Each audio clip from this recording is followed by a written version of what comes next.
साल 1789 यानी French revolution की शुरुआत। इस पूरे रेवोल्यूशन को, इस पूरी क्रांति को दुनिया के इतिहास में एक विशेष स्थान दिया जाता है। इसी पूरी क्रांति की घटना के दौरान यूरोप के एक बड़े फिलोसोफर थे जिनका नाम था रूसो। उन्होंने एक महत्वपूर्ण बात कही थी, एक कथन कहा था, जिसमें उन्होंने कहा कि when the people shall not have anything to eat they will eat the rich. यानी स्पष्ट तौर पर उन्होंने गरीब और अमीर के बीच के अंतर को दर्शाने की कोशिश की थी। जब गरीबों के पास खाने को कुछ नहीं होगा तो वो अमीरों को खाएंगे। ऐसे में इस पूरी घटना के माध्यम से, इस पूरे स्टेटमेंट के जरिए दुनिया में जो जो असमानता मौजूद है उस असमानता पर बात की गई थी। अभी हाल ही में ऑक्सफैम इंडिया ने एक रिपोर्ट जारी की है। इस रिपोर्ट में भी भारत में जो असमानता मौजूद है, खासतौर पर गरीब और अमीर के बीच, उस असमानता को समझने की कोशिश की गई है। आज इस वीडियो में हम इसी विषय से संबंधित तमाम पहलुओं को जानने की कोशिश करेंगे। मेरा नाम है अक्षय और आपका स्वागत है दृष्टि आईएएस की इस नई वीडियो में। वीडियो शुरू करते हैं और सबसे पहले वीडियो की रूपरेखा को समझ लेते हैं, यानी उन बिंदुओं की बात कर लेते हैं जिनके जरिए हम अपने वीडियो को आगे बढ़ाएंगे। तो वीडियो में सबसे पहले हमने न्यूज यानी खबर की बात की। खबर को जानने के बाद हम ऑक्सफैम इंडिया की रिपोर्ट के बारे में बात करेंगे कि रिपोर्ट में किस तरह की बातें की गई हैं। इसके अलावा इस जो भारत में असमानता मौजूद है उसमें सरकार की नीतियां कितनी जिम्मेदार हैं उसको जानेंगे, और इन नीतियों का प्रभाव क्या हो रहा है, इस असमानता का प्रभाव क्या हो रहा है उस पर बात करेंगे। ये भी जानेंगे कि इस संबंध में किस तरह के उपाय अपनाए जा सकते हैं, और अंत में एक प्रश्न पर बात करेंगे। प्रश्न जो होगा वो मेंस का होगा। इसके अलावा ये जो पूरा विषय है वो सामान्य अध्ययन प्रश्न पत्र 2 से संबंधित है, और आप इसे गरीबी और आय असमानता यानी इनकम इनइक्वालिटी जैसे खंडों से जोड़कर देख सकते हैं। वीडियो शुरू करते हैं। खबर की हमने पहले ही बात की, और ये जो पूरा हमारा सोर्स है वो इंडियन एक्सप्रेस और इस तरह के जो तमाम अखबार हो सकते हैं उन अखबारों से लेने की कोशिश की गई है। चलिए आगे बढ़ते हैं और सबसे पहले ऑक्सफैम की जो रिपोर्ट है इस रिपोर्ट के बारे में बात करते हैं। तो हाल ही में इंडिया का एक ऑर्गेनाइजेशन है ऑक्सफैम इंडिया, जो कि इंटरनेशनल ऑर्गेनाइजेशन ऑक्सफैम का एक ब्रांच है, एक रीजनल ब्रांच है। और ये जो ऑक्सफैम जो इंटरनेशनल इंस्टीट्यूशन है ये मुख्य तौर पर दुनिया भर में गरीबी का उन्मूलन करने के लिए, असमानता को कम करने की दिशा में काम करता है और इस संबंध में रिपोर्ट प्रकाशित करता है। इसी का ध्यान में रखते हुए इसी श्रृंखला में ऑक्सफैम इंडिया ने एक रिपोर्ट प्रकाशित की है। इस रिपोर्ट का टाइटल है survival of the richest, the Indian story. इस रिपोर्ट में भारत में कितनी ज्यादा आय असमानता यानी इनकम इनइक्वालिटी मौजूद है इस विषय पर बात करने की कोशिश की गई है। रिपोर्ट में कहा गया है, रिपोर्ट में बहुत बहुत महत्वपूर्ण तथ्य पेश करने की कोशिश की गई है। क्या क्या कहा गया है उसकी बात करें तो ये रिपोर्ट बताती है कि भारत में जो 5% अमीर भारतीय लोग हैं, जो 5% रिचेस्ट इंडियन हैं, उनके पास भारत में जो कुल संपत्ति है उसका तकरीबन 60% हिस्सा मौजूद है। तकरीबन 60% हिस्से पर केवल 5% अमीर लोगों का अधिकार मौजूद है। और भारत के जो सबसे गरीब 50% लोग हैं, उन 50% लोगों के पास भारत की कुल संपत्ति का केवल 3% हिस्सा ही मौजूद है। तो जाहिर तौर पर इस आंकड़े के जरिए हम अमीर और गरीब के बीच कितना ज्यादा अंतर मौजूद है उस अंतर को समझ सकते हैं। इसके अलावा रिपोर्ट ये भी बताती है कि भारत के जो सबसे धनी 21 लोग हैं, जो सबसे धनी 21 लोग हैं, उन 21 लोगों के पास भारत के 70 करोड़ से ज्यादा लोगों के पास जो संपत्ति मौजूद है उससे भी ज्यादा संपत्ति इन केवल 21 लोगों के पास मौजूद है, जो भारत के सबसे अमीर लोग हैं। इसके अलावा रिपोर्ट में कहा गया है कि भारत में पिछले कुछ वर्षों में जो बिलियनर्स की संख्या है, जो अरबपतियों की संख्या है, उस संख्या में कुछ बढ़ोतरी देखने को मिली है। मसलन साल 2020 में भारत में जो बिलियनर्स थे उनकी संख्या 102 थी, और साल 2022 में इन बिलियनर्स की संख्या बढ़कर 166 हो गई है, यानी जाहिर तौर पर बढ़ोतरी देखने को मिली है। इसके अलावा रिपोर्ट ये भी बताती है कि साल 2012 से साल 2021 के दौरान भारत में जो भी संपत्ति निर्माण हुआ, जो भी वेल्थ का सृजन किया गया, क्रिएशन किया गया, उस क्रिएशन में तकरीबन 40% जो संपत्ति थी वो केवल 1% लोगों के पास ही गई। तो जाहिर तौर पर कितना ज्यादा अंतर मौजूद है। 1% लोग बहुत 40% संपत्ति को अपने पास रखे हुए हैं। तो ये भी असमानता का एक बड़ा उदाहरण है। इसके अलावा रिपोर्ट ये भी बताती है कि भारत के 100 जो सबसे अमीर लोग हैं, जो 100 सबसे बड़े अमीर लोग हैं, जो सबसे रिचेस्ट लोग हैं, उनकी जो समग्र संपत्ति है उस समग्र संपत्ति का जो मूल्य है वो तकरीबन 660 बिलियन डॉलर के आसपास है। अब ये जो 660 बिलियन डॉलर की राशि है, ये भारत सरकार के बजट को तकरीबन 18 महीनों तक फंड दे सकती है। यानी इस राशि के जरिए भारत के 18 महीने के बजट को वित्त पोषित किया जा सकता है। इसके अलावा रिपोर्ट ये भी बताती है कि साल 2021 के बाद से, यानी जब से कोविड-19 महामारी की शुरुआत हुई है, तब से भारत के जो 10 सबसे अमीर लोग हैं, उनकी संपत्ति में तकरीबन 32% की वृद्धि देखने को मिली है। इसको एक उदाहरण से भी देख सकते हैं। भारत के सबसे अमीर व्यक्ति हैं गौतम अडानी। ये 2021 के बाद से उनकी संपत्ति में तकरीबन, यानी कोविड-19 महामारी की शुरुआत के बाद से उनकी संपत्ति में 8 गुना यानी 800% की बढ़ोतरी देखने को मिली है। वहीं दूसरी ओर भारत के जो गरीब लोग हैं, जो आम लोग हैं, उनकी संपत्ति में कुछ हद तक कमी आई है। तो जाहिर तौर पर ये जो तमाम आंकड़े हैं, जो तमाम फैक्ट्स हमारे सामने रखे गए हैं, इन आंकड़ों से, इन तथ्यों से, इन जानकारियों से हमें पता चलता है कि किस तरह से भारत में पिछले कुछ समय में, खासतौर पर कोविड-19 महामारी की शुरुआत के बाद से आय असमानता में बहुत ज्यादा बढ़ोतरी देखने को मिली है। गरीब और अमीर के बीच का जो अंतर है वो बहुत ज्यादा बढ़ गया है। लेकिन यहाँ सवाल उठता है कि इनकम इनइक्वालिटी तो भारत में बहुत लंबे समय से चली आ रही है। जब से भारत में टैक्स रिफॉर्म देखने को मिले हैं, जब से भारत में लिबरलाइजेशन हुआ है, तभी से भारत में इनकम इनइक्वालिटी चली आ रही है, बहुत तेजी से बढ़ रही है। लेकिन पिछले कुछ समय में ऐसा क्या हुआ है? ऐसा क्या हुआ है कि भारत में इनकम इनइक्वालिटी इतनी ज्यादा बढ़ गई है?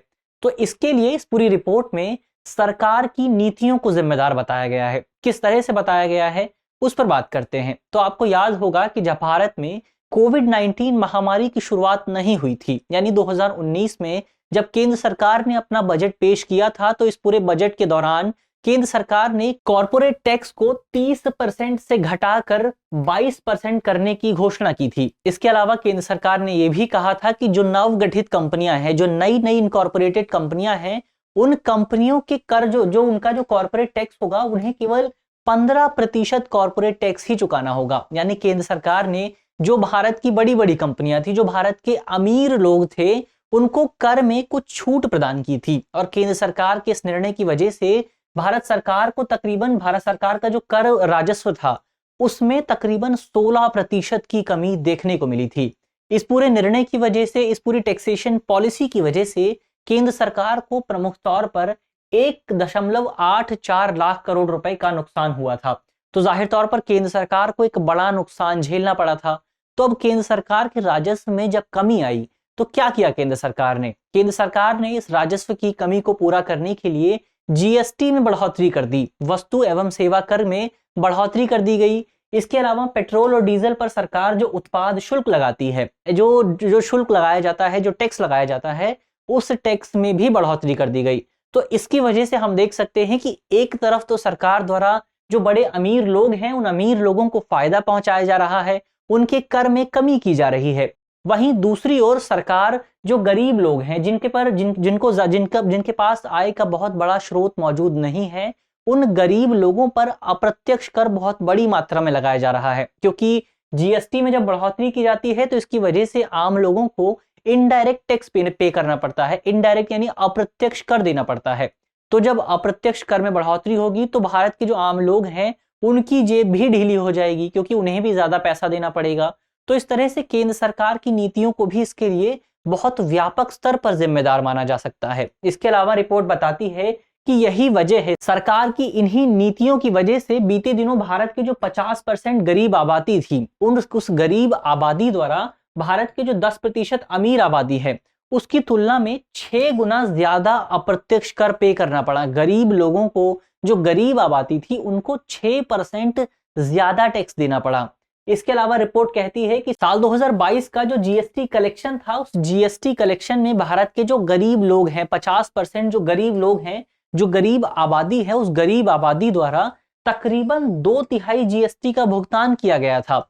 वहीं दूसरी ओर भारत के जो 10% अमीर लोग हैं, उन 10% अमीर लोगों ने केवल 3 से 4% जीएसटी का ही भुगतान किया था। तो जाहिर तौर पर केंद्र सरकार की ये जो नीतियां हैं, इन नीतियों की वजह से भी जो गरीब लोग हैं, उन्हें बहुत ज्यादा कर देना पड़ रहा है और वो कर के बोझ के तले दबे जा रहे हैं।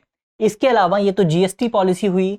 इसके अलावा केंद्र सरकार की जो इन्फ्लेशन पॉलिसी रही है, उस इन्फ्लेशन पॉलिसी ने भी एक विशेष भूमिका अदा की है।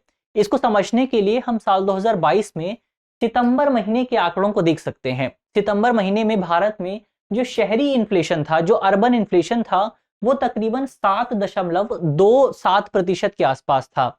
जबकि जो ग्रामीण इन्फ्लेशन था, जो रूरल इन्फ्लेशन था, वो तकरीबन 7.56% के आसपास था। तो जाहिर तौर पर दोनों में एक बड़ा अंतर मौजूद था। लेकिन यहाँ सबसे विशेष बात यह है कि जो शहरी लोग हैं, जहां पर लोगों की आय बहुत ज्यादा होती है, वहां पर लोगों को कम पैसे देने पड़ रहे थे। वहीं जो ग्रामीण लोग हैं, जहां पर लोगों की आय बहुत कम होती है, वहां पर लोगों को ज्यादा पैसे देने पड़ रहे थे। इसके अलावा जब भारत में महंगाई बढ़ने लगी, तो इस महंगाई को रोकने के लिए रिजर्व बैंक द्वारा, आरबीआई द्वारा कुछ निर्णय लिए गए और इन्हीं निर्णयों के हिस्से के तौर पर भारत में रेपो रेट में बढ़ोतरी कर दी गई। अब रेपो रेट में बढ़ोतरी करने का प्रभाव ये हुआ कि भारत में जो ईएमआई थी, उस ईएमआई में बढ़ोतरी हुई और बैंकों द्वारा जबरन आम लोगों से, जो गरीब लोग थे, उनसे पैसे वसूले जाने लगे। ये तो इसका एक पक्ष था। इसका दूसरा पक्ष ये है कि पिछले 6 सालों में, पिछले 6 फाइनेंशियल ईयर्स में केंद्र सरकार ने सार्वजनिक बैंकों के तकरीबन 11 लाख करोड़ लोन को एनपीए घोषित कर दिया है, नॉन परफॉर्मिंग असेट घोषित कर दिया गया है। इसका मतलब ये है कि अब ये 11 लाख करोड़ बैंकों के पास वापस नहीं आएंगे। तो इस तरह से केंद्र सरकार ने जो सार्वजनिक बैंक हैं, उन बैंकों द्वारा एक तरफ तो अमीर लोगों के पैसे को माफ कर दिया है, अमीर लोगों से कोई पैसा नहीं लिया जा रहा। वहीं दूसरी तरफ जो सार्वजनिक बैंक हैं, वो बैंक गरीब लोगों से ज्यादा पैसे ले रहे हैं, उनसे जबरन उनका लोन मांगा जा रहा है, उनकी कुर्की की जा रही है। तो इस तरह से हमें प्रभाव देखने को मिल रहे हैं और शायद इन्हीं प्रभावों का ये परिणाम है कि साल 2000 जब कोविड-19 महामारी अपनी चरम पर मौजूद थी, तो इस पूरी अवधि के दौरान भारत के जो अमीर लोग थे, जो कॉरपोरेट्स थे, जो बड़ी-बड़ी कंपनियां थी, उनके प्रॉफिट में हमें 70% की वृद्धि देखने को मिली थी। वहीं दूसरी ओर भारत के तकरीबन 84% घरों में उनकी आय में कुछ कमी आई थी। तो अमीर लोगों की आय में तो बढ़ोतरी हुई, जबकि गरीब लोगों की आय कम होने लगी। तो इस तरह के सरकार की नीतियों को भी इस पूरी स्थिति के लिए जिम्मेदार माना जा सकता है। लेकिन अब यहाँ सवाल ये उठता है कि इस पूरी स्थिति का प्रभाव क्या होता है, इसका इम्पैक्ट क्या होता है। इसके इम्पैक्ट की बात करें तो इस पूरी स्थिति की वजह से एक और तो गरीब लोगों द्वारा भूख, बेरोजगारी, महंगाई, इसके अलावा स्वास्थ्य आपदाओं जैसे कोविड-19 महामारी, इस तरह की स्थिति का सामना किया जा रहा है। वहीं अमीर लोगों के पास प्रॉफिट बढ़ता जा रहा है, जो अरबपति हैं, जो बिलियनर्स हैं, उनकी संख्या बढ़ रही है, उनका प्रॉफिट बढ़ रहा है। ऐसे में गरीब लोगों के पास इतने पैसे भी नहीं हैं कि वो अपनी मूलभूत जरूरतों को भी पूरा कर सकें। और शायद यही वजह है कि भारत में हर साल हजारों करोड़ों लोगों की मौत केवल भूख की वजह से हो जाती है। केवल इस वजह से हो जाती है कि उनके पास एक वक्त की रोटी पाने का भी पैसा मौजूद नहीं है। वहीं दूसरी ओर भारत के जो अरबपति हैं, उनकी संपत्ति में 8 गुना 800% की बढ़ोतरी हो रही है। तो जाहिर तौर पर भारत में जो असमानता है वो बहुत व्यापक स्तर पर मौजूद है। इसके अलावा पिछले कुछ समय में भारत के अरबपतियों की संख्या में वृद्धि हुई है। वहीं दूसरी ओर भारत में गरीब लोगों की संख्या में, उन लोगों की संख्या में जिनके पास एक वक्त की रोटी भी मौजूद नहीं है, उनकी संख्या में भी बढ़ोतरी हुई है। साल 2018 में ऐसे लोगों की संख्या जिनके पास खाने के पैसे नहीं थे, जिनके पास जो भूखमरी का सामना कर रहे थे, साल 2018 में ऐसे लोगों की संख्या तकरीबन 190 मिलियन के आसपास थी, जो कि साल 2022 में बढ़कर 350 मिलियन हो गई।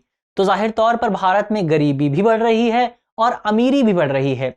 इसके अलावा कई आंकड़े ये भी बताते हैं कि साल 2022 में भारत में 5 वर्ष से कम उम्र के जितने भी बच्चों की मौत हुई, उसमें से तकरीबन 65% की मौत तो केवल इस वजह से हो गई क्योंकि उनके माता पिता के पास उन बच्चों को खिलाने के लिए पैसे मौजूद नहीं थे, उन बच्चों को खाना देने के लिए संसाधन ही मौजूद नहीं थे।